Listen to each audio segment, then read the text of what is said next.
Hello guys, welcome back to my channel. You're watching technique India. आज की video के अंदर हम बात करने वाले हैं S24 ultra versus S25 ultra. कौन सा फ़ोन खरीदना चाहिए प्राइम डे में या फिर बिग बिलियन डे सेल के अंदर, क्योंकि सेल आने वाली है। तो चैनल पर नहीं हो तो चैनल जरूर सब्सक्राइब करो। टेक्निक इंडिया को ऐसी काम की वीडियोस आती रहेंगी, आपका फ़ायदा कराती रहेंगी और मैक्सिमम डिस्काउंट दिलवाती रहेंगी। ठीक है, तो देखो सिंपल सीधी बात, नो बकवास करते हैं। देखो यार, S24 अल्ट्रा पे एक मेजर प्राइस ड्रॉप होने वाला है इस सेल के अंदर, क्योंकि हर साल ही होता है। S24 अल्ट्रा इस साल रहेगा, पिछले साल S23 अल्ट्रा था, उससे पिछला S22 अल्ट्रा था।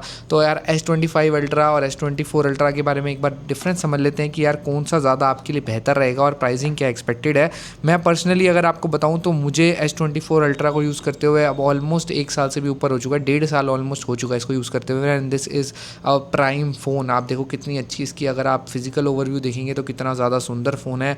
स्लीक डिज़ाइन है और बॉक्सी डिज़ाइन है, जो कि पर्सनली मुझे S25 अल्ट्रा से बेहतर लगता है। क्यों बेहतर लगता है? क्योंकि यार ये जो बॉक्सीनेस है ना, इससे प्रीमियमनेस ज़्यादा फील होती है मुझे पर्सनली। बाकी लोग कहते हैं कि इससे खड्डा कुछ जाता है, कुछ भी होता है, पता नहीं। आप एक बढ़िया सा केस ले लो, मैंने जैसे अभी ये केस ले रखा है। अब उसके बाद आप देखो यहाँ पे कर्व एजेस कुछ भी नहीं है, ईजिली कंफर्टेबल होता है और बहुत कम ही लोग केस के बिना यूज़ करते हैं। और पर्सनली मैं केस के बिना भी यूज़ करता हूँ, तो मुझे इतनी कोई मेजर इशू नहीं फील होता कि मेरे हाथ में गड्ढा हो रहा है। बट जो फील है, जो बॉक्सीनेस की फील है ना, वो मुझे लगता है इसकी ज़्यादा बेटर है compare to S25 ultra personally speaking. तो मैंने तो इसलिए S25 अल्ट्रा पे अपग्रेड भी नहीं किया। और इसकी दोनों की डिस्प्ले आपको देखने को मिल जाती है, बहुत ही बढ़िया क्वाड HD डिस्प्ले, और दोनों ही एंटी रिफ्लेक्टिव डिस्प्ले है। अगर आप बिना स्क्रीन गार्ड के यूज़ करते हो ऑब्वियसली, तो ये तो स्क्रीन गार्ड लगा हुआ है तो वो रिफ्लेक्शन वाला पार्ट यहाँ खत्म हो गया। बट अगेन यार, वो भी एक रिस्क है। अगर आप लेके करना चाहते हैं बिना स्क्रीन गार्ड के, तो आपको एंटी रिफ्लेक्टिव ज़रूर देखने को मिल जाएगी, तो ये चीज़ ज़रूर ध्यान रखना है। इसके अलावा 6.8 इंच की स्क्रीन है इसके अंदर, उसमें 6.9 इंच की स्क्रीन है आपको देखने को मिलने वाला है। उसके अंदर 8 Gen 3 है इसके अंदर, जो कि एक बहुत ही पावरफुल प्रोसेसर है। उसके अंदर 8 Elite आता है, जो कि again even more powerful, even more better है। But day to day task के अंदर मेरे को आज तक ही कभी लैग होता हुआ नहीं दिखा, AI टास्क में लैग होता हुआ नहीं दिखा। और One UI जो सॉफ्टवेयर है, बहुत ज़्यादा बढ़िया कंफर्टेबली इसमें चल रहा है। और ये लास्ट ईयर का ही फ्लैगशिप है, तो इसके अंदर आपको कोई ऐसा इशू देखने को नहीं मिलने वाला। और जो ये प्रीमियमनेस है ना, मुझे पर्सनली ये S25 अल्ट्रा से भी बेहतर ही लगता है। S25 अल्ट्रा को अगर आप देखेंगे तो उसके अंदर आपको एक चीज़ और बढ़िया मिलती है, इसका जो अल्ट्रा वाइड कैमरा है वो 12 मेगापिक्सल है, उसका 50 मेगापिक्सल है। बाकी सब 200 मेगापिक्सल है इसके अंदर। और इसके अलावा 10 और 50 मेगापिक्सल कैमरा ऑलरेडी एग्जिस्ट करता है, बस अल्ट्रा वाइड कैमरा है जो इसका बड़ा है बेसिकली इसके 5 कैमरा के सेटअप के अंदर। इसके अलावा सब कुछ देखने को मिलने वाला है उसके अंदर। सारी बैटरी चार्जिंग मैक्सिमम जो कैपेबिलिटी है वो 45 वाट्स की है, और 15 वाट की आपको वायरलेस चार्जिंग देखने को मिलने वाली है। इसके अलावा आपको लेटेस्ट सॉफ्टवेयर देखने को मिलेगा, और सॉफ्टवेयर सपोर्ट इसका जो बताता है सैमसंग, वो है 7 ईयर्स तक का, तो 2031 तक है, उसका 2032 हो जाएगा, जो कि बहुत ही माइनर सा अपग्रेड है।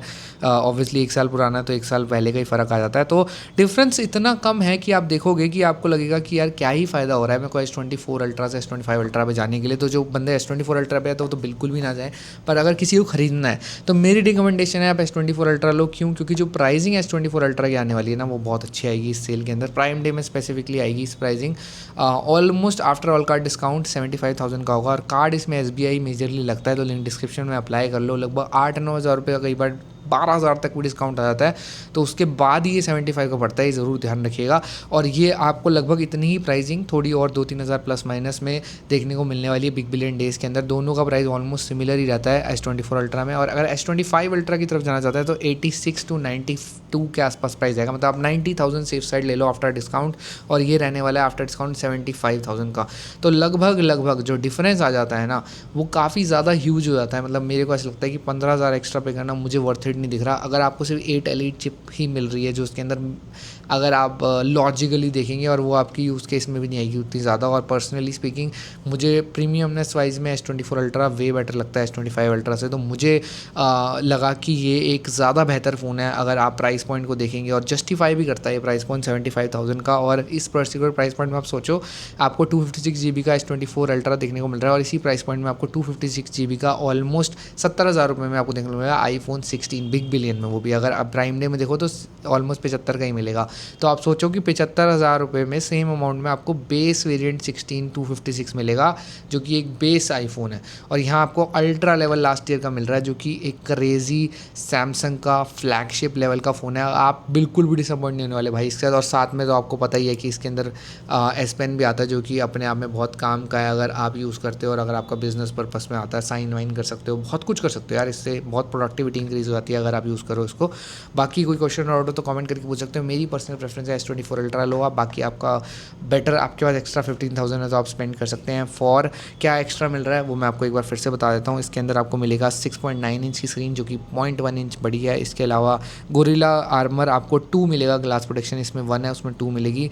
इसके अलावा आपको उसमें राउंडेड मिलने वाला है फ्रेम और इसके अंदर आपको बॉक्स ही मिलने वाला है, दोनों ही टाइटेनियम रहने वाले हैं।